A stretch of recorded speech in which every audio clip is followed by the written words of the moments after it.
Hello, you wonderful people, and welcome to another episode of Not Too Comic Book. This being a show, we're talking about TV shows that are adaptations of comic books. For today's episode, I'm going to talk about the series premiere of Call of the Night. Great series premiere. A lot of really interesting things went down in this episode, so let's break it down. So I went into this series knowing nothing. I just guessed based on like the main picture that's on the Wikipedia page. I'm assuming it's taken from like the cover of the first volume of the manga, but the picture of like Ko and Nazuna and her having fangs plus the title of the series made me go like, is she a vampire? And lo and behold, she is. I just wasn't sure what the story was going to be, and I don't know what I was expecting, and it wasn't this. Like, our introduction to Ko is like, oh, he's a 14-year-old middle schooler who snuck out trying to enjoy the nightlife because he can't sleep.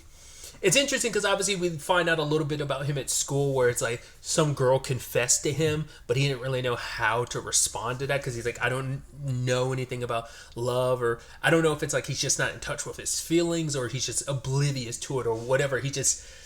I don't know. Later on, he makes it sound like he finds girls so annoying or whatever. So I don't know if he's just at the age where it just hasn't really registered to him yet about like seeing girls in that way. You know, I don't know.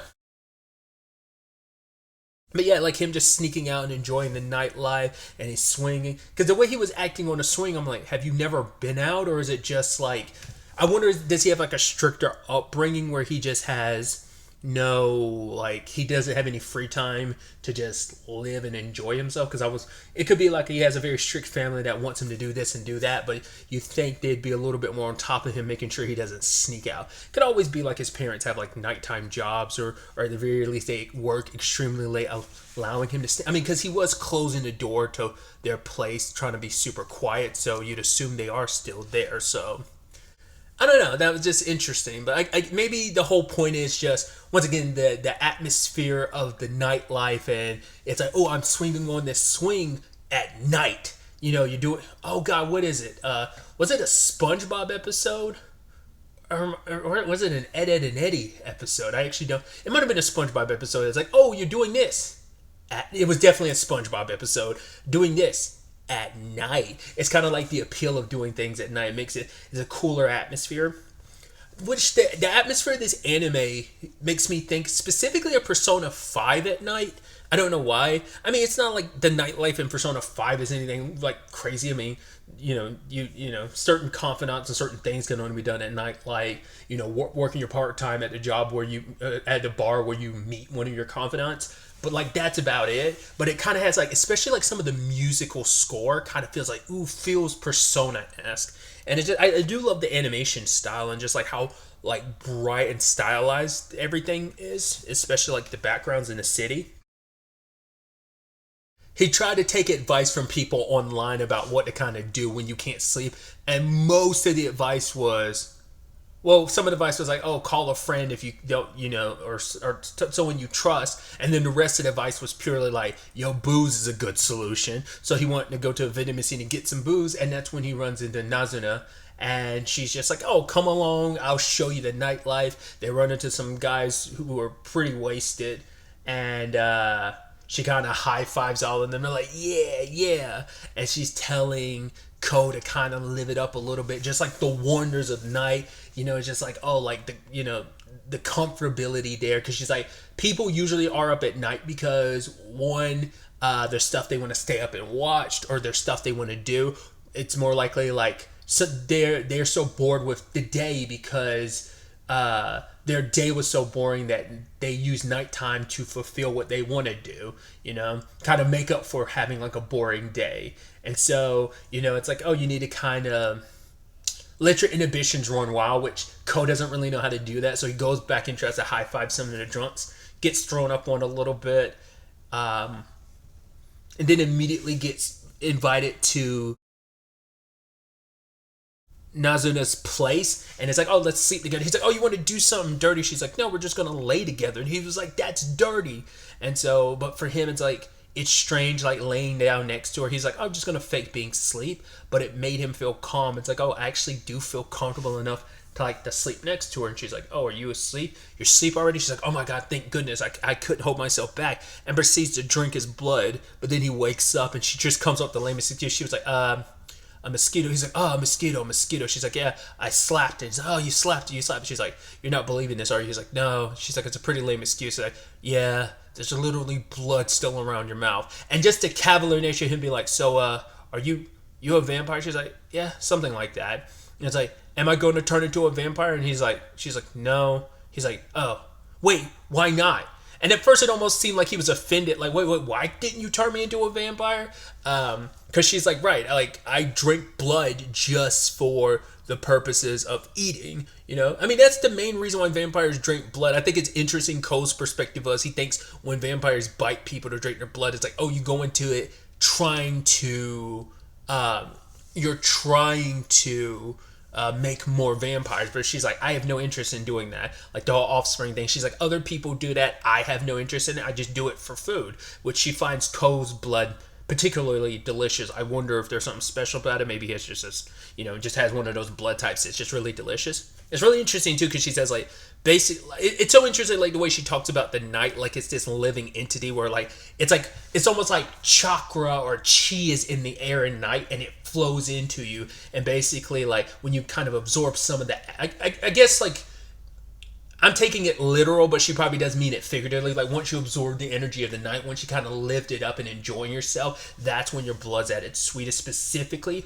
when you're kind of between sleep and being awake. And just as you're drifting off right before you go to sleep is when your blood's the sweetest or the most delicious. So I guess that's why Co's tasted really, really good. I mean, maybe all of that, but on top of it, maybe also like as a kid who's going out there and wanting to enjoy the nighttime, at such a young age, like it probably adds to the tastiness of his blood.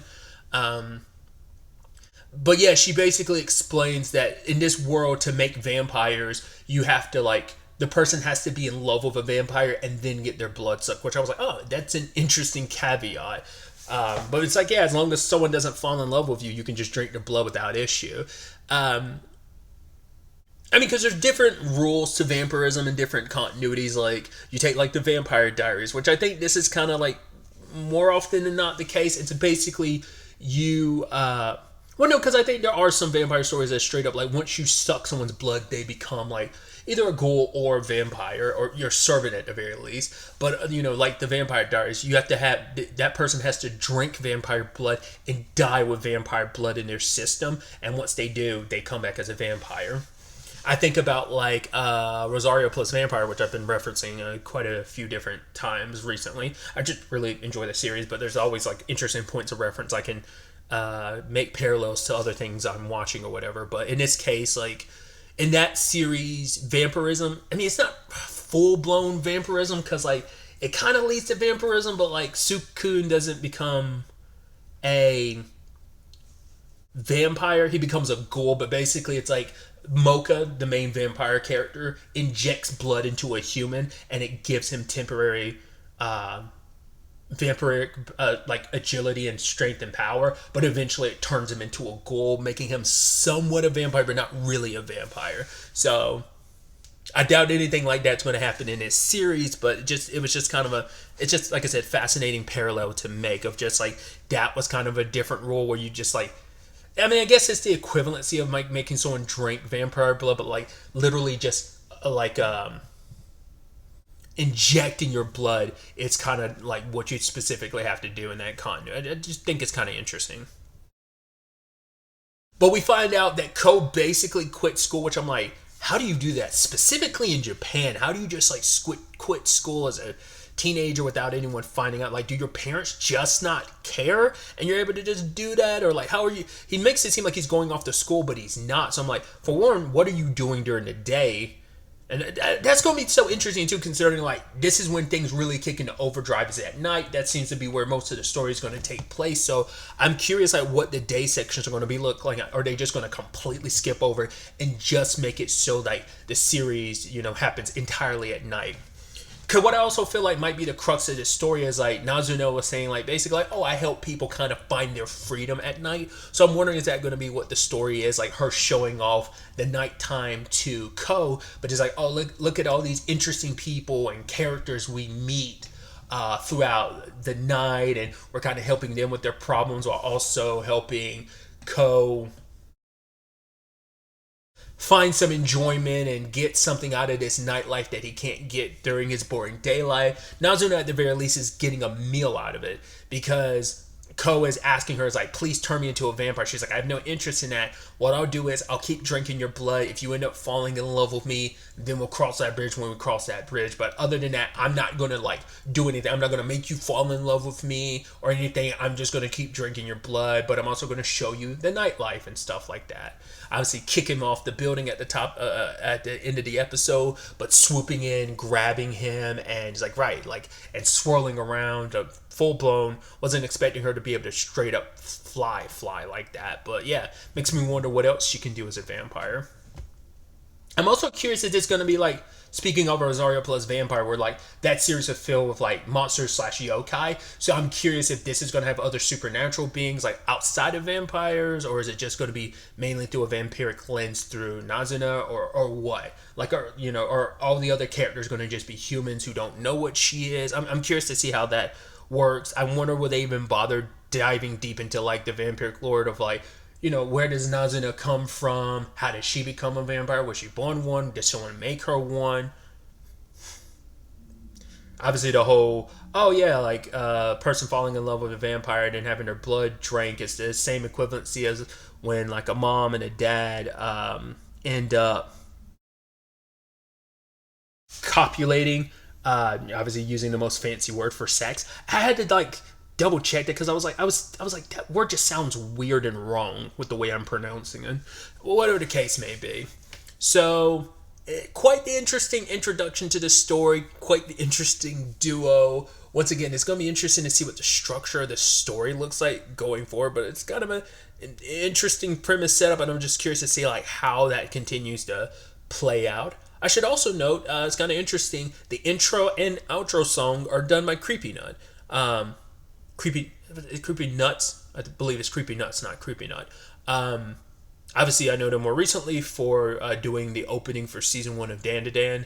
I believe another anime. It's on my list. I haven't watched it yet, but I believe they did one of the openings for Mashal as well. So I was like, oh, that's when I saw the names. I was like, oh, that's super dope. So, like I said, just seems like kind of a fun, interesting series, and I'm ready to continue to check out and see where it goes from here.